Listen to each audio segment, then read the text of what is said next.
Non turbetur cor vestrum, creditis in Deum et in me credite. Qué consoladoras son las palabras de Jesús a sus amigos. Qué serenantes, qué llenas de consuelo.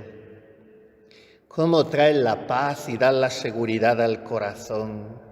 No os preocupéis, no os inquietéis. Vivid tranquilos, a cada día le basta su afán. Mirad las florecillas y los pájaros. Y hoy por San Juan le escuchamos decir esto: non turbetur cor vestrum. Qué bien nos viene a nosotros tan fáciles de ver cambiado nuestro estado de ánimo por cualquier nonada. No se turbe vuestro corazón. ¿Creéis en Dios? Pues creed también en mí. O sea, fiaros de mí. ¿Y por qué os digo que creáis en mí? Porque os conviene mucho descansar en mi palabra. ¿Cuál es? ¿Hay alguien, Jesús bueno, que pueda decirnos lo que tú nos dices? Mirad, hijitos, en la casa de mi Padre hay muchas mansiones. Y mirad que yo a lo que voy es a prepararos allí un lugar. Y cuando os lo haya preparado, volveré y os tomaré conmigo, para que donde yo estoy estéis también vosotros. Y el camino ya os lo sabéis porque os lo he enseñado. Y aún así se atreven a preguntarle en su ignorancia a los apóstoles, en este caso por Tomás: pero Señor, si no sabemos a dónde vas, ¿cómo podemos saber el camino? Yo soy el camino y la verdad y la vida. Y nadie va al Padre sino por mí. Entonces tercia otro. Ahora es Felipe. Señor, entonces muéstranos al Padre. Et sufficit nobis. Será suficiente para nosotros, eso nos bastará. Oh, tanto tiempo con vosotros y no me habéis conocido. Mira, Felipe, que quien me ve a mí ve al Padre. Qué hermoso es leer el Evangelio así, entrando en él, como si fuera la primera vez, dejándonos sorprender, sintiendo que se adentra en nuestra alma una bocanada de aire muy fresco, muy puro, muy perfumado, que son las palabras de Jesús. Dejémonos renovar, rejuvenecer, sorprender, recrear por el Evangelio. Y pensemos, es tan bello ser amigo de Jesús. ¿Cómo debieron de vivir el resto de sus existencias aquellos 11 hombres que habían compartido todo con él durante 3 años y a los cuales se les había aparecido después de resucitado durante 40 días? Por eso hemos de querer tanto a los apóstoles. Ellos son los primeros, después de la bienaventurada Virgen María y su esposo San José y del precursor San Juan Bautista, están los apóstoles. Son los fundamentos de la Iglesia y ella, que lo sabe, nos los presenta periódicamente. En cada mes una fiesta de alguno o de más de uno, para que les veneremos y les agradezcamos tanto. Y hoy, en la liturgia tradicional, San Felipe y Santiago el Menor. Ellos vienen a confirmarnos en la fe, a recordarnos Surrexit Dominus Vere, aleluya. El Señor ha resucitado verdaderamente. Nosotros lo vimos, lo tocamos y vivimos con Él durante 40 días misteriosos, en los que palpamos la veracidad de su humanidad sacratísima. Después, lo que se acumula sobre estas figuras son tradiciones, en algunos casos confinantes ya con la leyenda. San Felipe tenía un nombre griego, Philos, el amigo de los caballos. Esto significa, Philos, la filosofía es el amor, hippos, caballos, de ahí la hípica. Pues bien, Felipe tenía ese nombre griego, algo extraño entre los judíos, pero ya empezaban a helenizarse.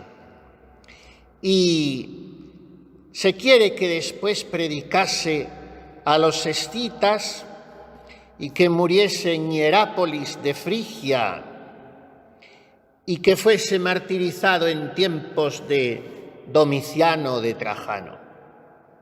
De Santiago sabemos algo más, o bastante más.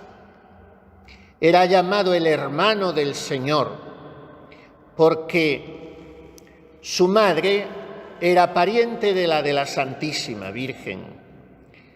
Parece que una de las Marías, quizá la de Cleofás, en todo caso había un parentesco estrecho, y Santiago era primo en segundo o tercer grado de Jesús. Y por el mismo San Pablo sabemos que Jesús resucitado favoreció a Santiago con una aparición particular.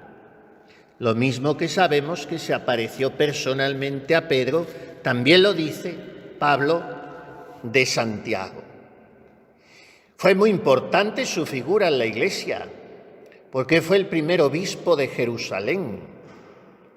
Y tan grande la fama de su santidad que en aquella ciudad no le llamaban por su nombre, más que por el justo.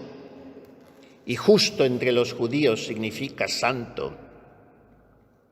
Pero los que no se habían convertido al cristianismo estuvieron tan ciegos que no comprendieron que el espantoso desastre que sobrevino a Jerusalén cuando fue destruida en el año 70, no quedó piedra sobre piedra. No comprendieron que aquello era un castigo de Dios por el deicidio que habían cometido, y entonces buscaron una víctima expiatoria, se cebaron con el obispo Santiago, Jacobo, mejor dicho, porque Sant Yago es una elaboración de nuestro castellano antiguo, San Jacobo, pero el nombre es Jacobo, un nombre en este caso sí, muy hebreo. Y entonces tomaron al obispo, el justo, el bueno, y le despeñaron sobre uno de los aleros de lo que había quedado del templo. Y así murió mártir este Santiago. Pero nosotros al cabo de 2000 años podemos penetrar en su alma pura y tranquila leyendo la epístola que nos dejó. La carta de Santiago es un aviso y muy fuerte y enérgico y vehemente contra la murmuración y los juicios. Santiago nos dice que la lengua es un mundo de iniquidad y nos enseña además que las obras deben acompañar la fe si queremos ser justos. Por eso era una epístola que no reconocía el heresiarca Lutero, que pretendía, apoyándose falsamente en San Pablo, que basta la fe sin las obras. Y Santiago dice, muéstrame tu fe sin obras, a ver si puedes. Yo por mis obras te probaré mi fe.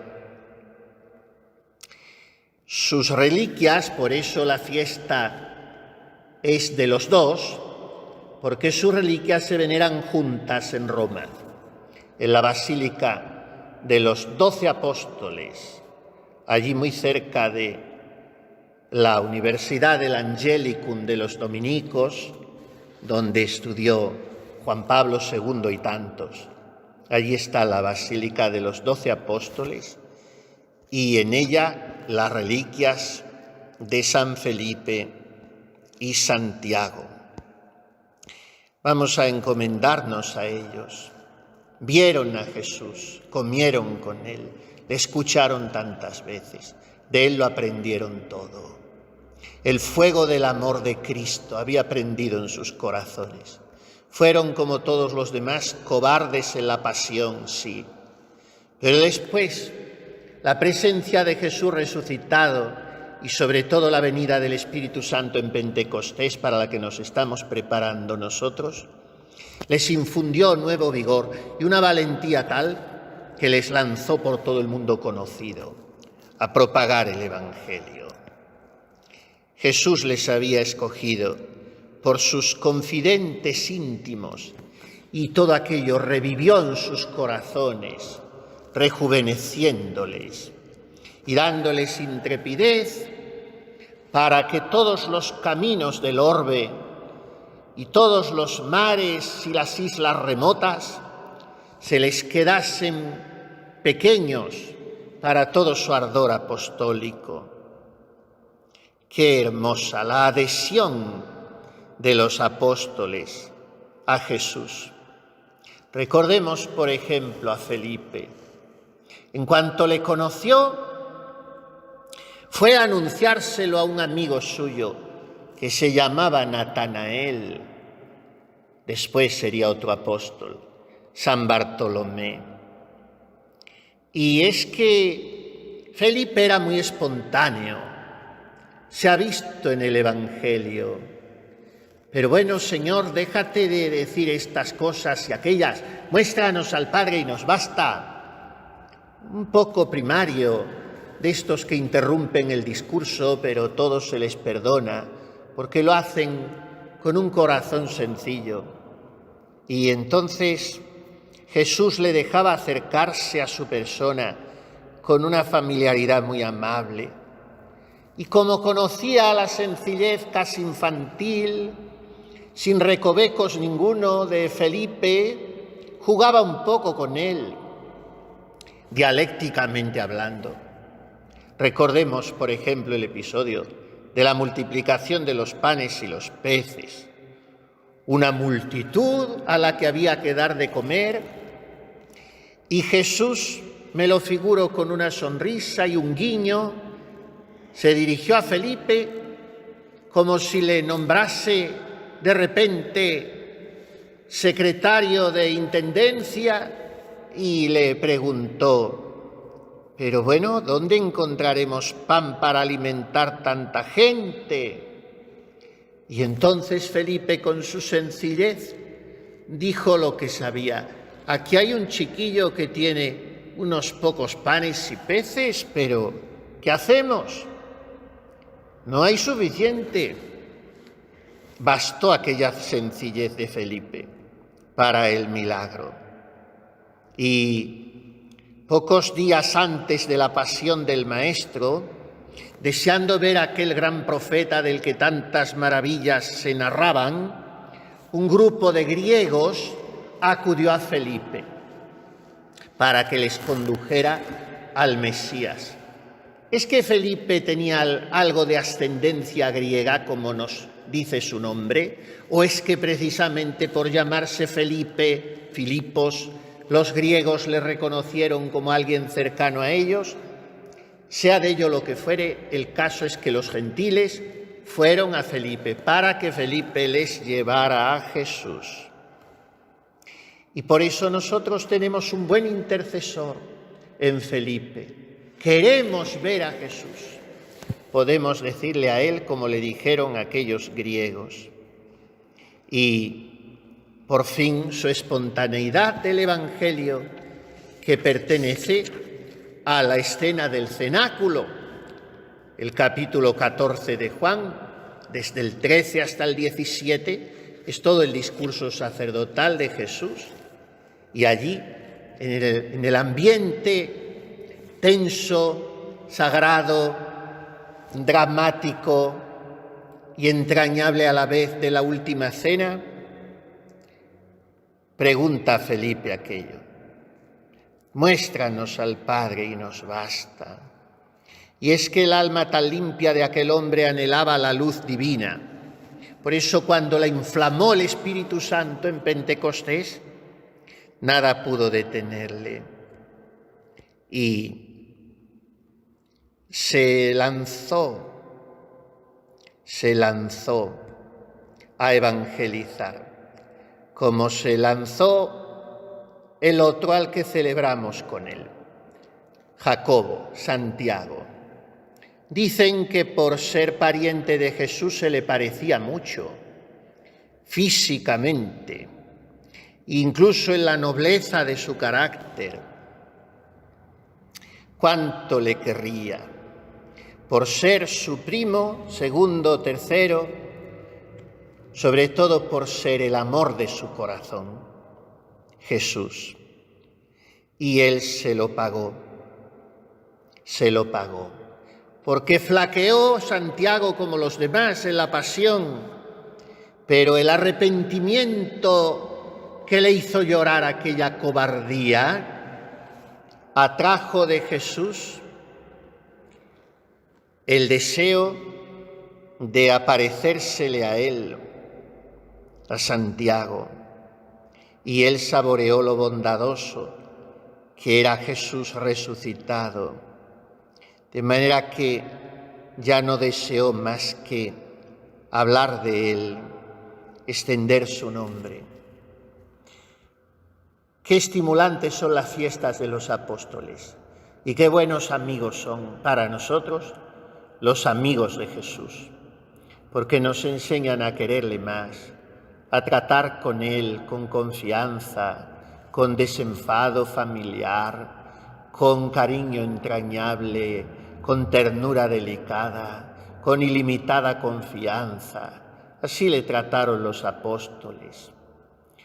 Qué hermosa actitud la que tuvieron en la última cena, aún no entendiendo nada, pero entrando los que eran como estos de hoy, de carácter más abierto y menos tímidos, entrando en conversación, en preguntas con Jesús.